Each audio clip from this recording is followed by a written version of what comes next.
Good morning, Instagram, Facebook, and IG. I am the Moon Mama. How are y'all doing this morning? Happy Friday. Friday is the day governed by Venus, and Venus is currently at the 19th degree of Gemini. Venus and Gemini is a very excited, fun, social energy. It's an energy around, allowing yourself to absorb information. Today is a great day to really do things that feel good to you, that you care about, especially with other people. I don't know how much of that can be done in this sort of quarantine energy, but anything is possible. So it's a good day. Venus is your heart. It's about your relationships. It's about your relationship to money. It's about your relationship to yourself, your environment. It's how you relate. And in Gemini, it's a curious, open-hearted, explorative, fun, youthful, it's a really sweet energy. And Venus is currently in its retrograde shadow, and I'm teaching a class. The live class is tonight, and within this class, I'm going to be offering love rituals to help you heal yourself. Love rituals to help you heal shame, guilt, disappointment, unrequited love, needs not being met.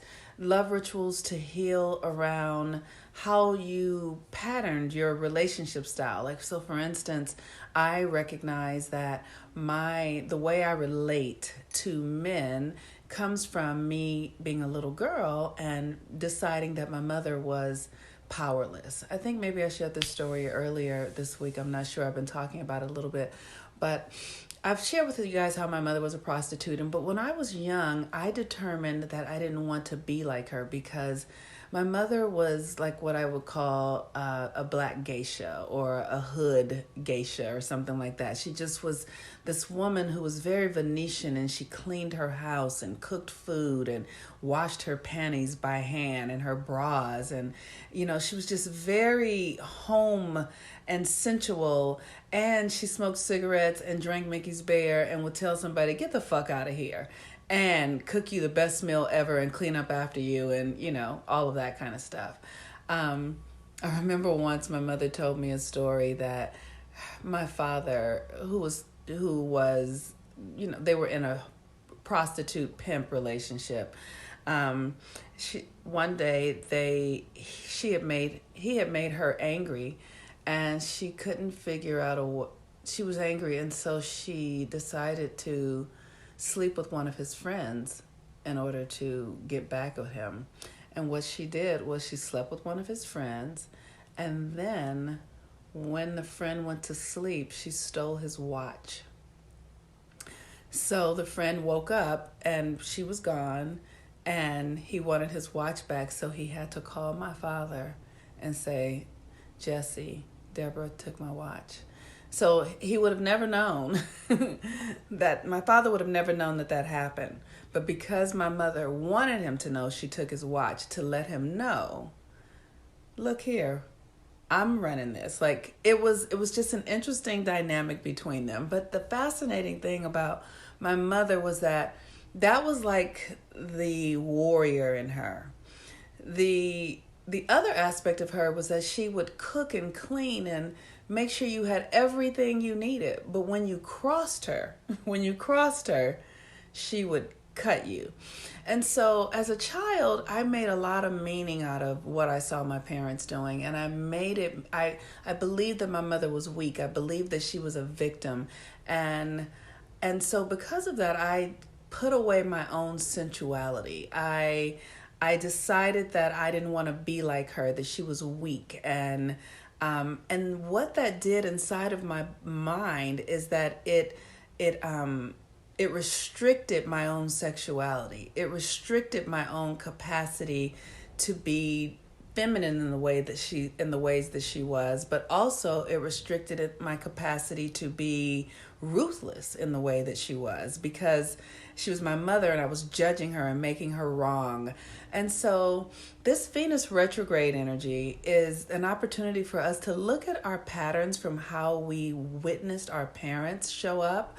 Like maybe your mother, I know I've heard my clients talk about opportunities when their mother, they witnessed their mother not stand up to their father, and so that made them feel a certain way, or they witnessed their father not stand up to their mother. So all of these dynamics that go on that we then take on in our own adult lives, and we begin to repattern, and those things begin to play out in our lives. And so this Venus retrograde class is going to assist you in looking at the patterns, your love patterns, so that you can reframe them, so that you can look at where they come from. And then I'm going to offer the rituals. We're going to have a conversation. I'm going to offer the herbs and all of the things that you need to shift it in your consciousness, because it's all a consciousness thing. It's all a perception thing, but it's not intellectual. You have to do the energetic work in order to shift these patterns that oftentimes go even past our parents. They go through our lineage to our grandmothers and our great grandmothers, and we're here to heal the feminine right now. And so I encourage you to join the class. It's tonight. I have, like I said, several practices and tools and resources to help you heal. And then you can also do a Venus retrograde reading with me, and that will help you as well. Okay, so that is Venus in Gemini. That's the class I'm offering. And today the moon is in the first quarter phase in Leo. And the first quarter phase is an opportunity when you hit the fork in the road. It's the week after the new moon, where you've done your new moon intentions, and the week before the full moon. So we had a new moon in Taurus. Taurus is all about money. It's all about our sensual nature. It's all about how we feel, our artistic sense. And then it's going to be a full moon in 1 week in Scorpio. And Scorpio is about how we share power, money, life, death, transformation. So we're in this window right now where the first quarter moon is in Leo, and we're having to look at our intentions that we created last week and ask ourselves, do we have the courage to take the next step forward? Because every month it's an upward spiral, and this is the time when we actually either thrive or die, where our goals and intentions either are going to make it or they're going to die. If you're in the ovulation phase or in the pregnancy phase, this is the time when the egg is either, the sperm comes and meets the egg and it becomes, an embryo, or the time when the egg just dies and it, goes back and you have your cycle and you bleed at the full moon, right? So we're all connected. This is all one thing that's happening. And the more we understand how everything works together, the more we can transform.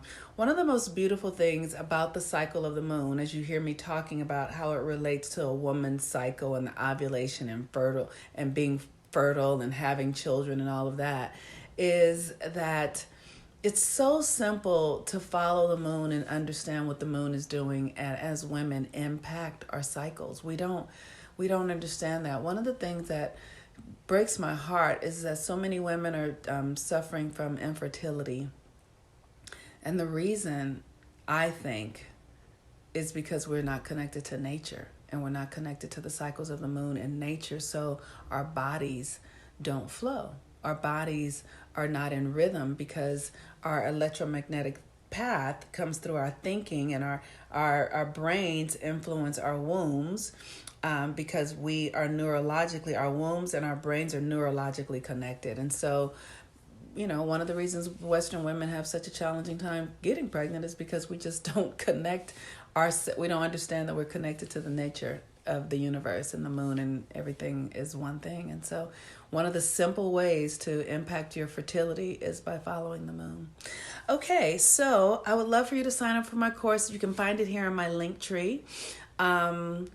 And you can sign up. The class is tonight at 6 p.m. Pacific Standard Time. It will be recorded, so if you cannot make it, you can come back and listen at another time. This is a 3-series course. The first course is What You Won't Do for Love, Venus retrograde, What You Won't Do for Love. And I would love for you to join. And what else? I think that's it. Okay. I am drinking Cleavers. Cleavers is the tea, the herb that is governed by Venus. And so on a Venus day today, this herb is really great to help with our emotional attachments around love. This is really great to help us allow ourselves to let go of it's called cleavers, right? So no, like cleaving, you can either, if you are in an experience where you want to have a more profound connection, you can use this, but you can also have, if you want to release your connection, you can use this. So, I don't have anything else to say. I love you all. Talk to you soon. Bye-bye.